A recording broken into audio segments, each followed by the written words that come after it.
Pour sélectionner un objet, des fois, c'est plus facile de sélectionner ce qu'on ne veut pas, et puis d'inverser la sélection. Là, on a un exemple flagrant, on a une fleur, un pavot, avec des graines de pavot en arrière-plan, de plus en plus flou, donc c'est pas évident de sélectionner du flou. Comment est-ce qu'on va faire? Alors on va utiliser la baguette magique. La baguette magique qui se trouve ici, touche W au clavier. Donc on a des boutons ici, donc nouvelle sélection, ajout à la sélection, soustraction à la sélection et l'intersection de la sélection. Des boutons qu'on utilise rarement parce qu'il y a des magnifiques raccourcis clavier qui vont très bien. La tolérance, bon, on la connaît, c'est la tolérance de l'outil suivant la couleur qu'on va sélectionner ou la luminosité. Le lissage va éviter des angles un peu trop coupants, on va dire. Pixel contigu, donc on va sélectionner tous les pixels qui se touchent. Si les pixels de même couleur ou d'intensité lumineuse sont ailleurs, séparés par une frontière, ils ne seront pas pris en compte.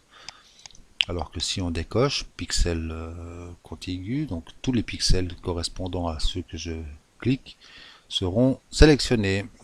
Échantillonner tous les calques, bon, ça me paraît évident, ça sélectionne tous les calques. Alors on va déjà faire une copie de notre arrière-plan, voilà, on va cacher, et puis on va faire une sélection de ce ciel. Alors, on prend la baguette magique et on y va. Et voilà, c'est pas plus difficile que ça, le réglage était top. Maintenant c'est clair que si je désélectionne, que je me mets en 25, je recommence, voilà, ben, j'aurai des trous. Les trous, je les comble avec majuscule plus. Et j'aurai sélectionné la totalité de mon bleu. À ce niveau-là, je fais une sélection intervertir.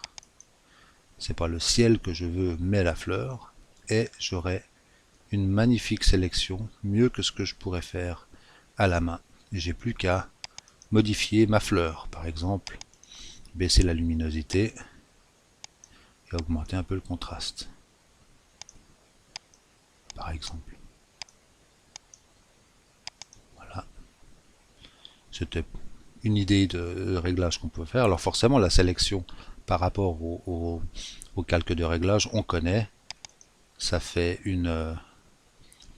donc un masque de fusion. Masque de fusion que je peux transformer, que je peux annuler.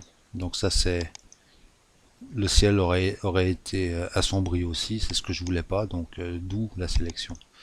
Donc, je peux voir ça comme ça, avant réglage, après réglage. Hein, la qualité des calques de réglage, on l'a déjà vu. Donc voilà pour la baguette magique.